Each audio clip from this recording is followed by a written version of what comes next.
Okay, update on the Datsun roadster build. As you can see, it's all painted now and a base polish, I suppose you call it. I've got some of the trim on. Down here we've reconfigured some LED indicators on there. Little bumper overriders come up really nice and neat to hide the seam in the panel seam. And wiring's coming along.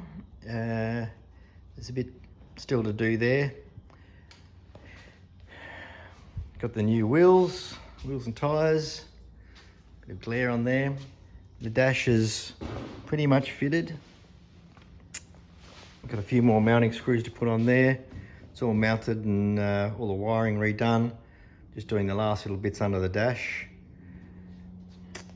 Doors, all the windows, locks refurbed, new ones put in, colour-coded handles.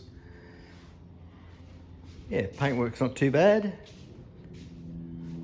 Started doing the rear light trims, surrounds. Yeah, so that's about where we're up to. I'm going away soon, so nothing much will happen for the next couple of months, so we'll revisit this in September.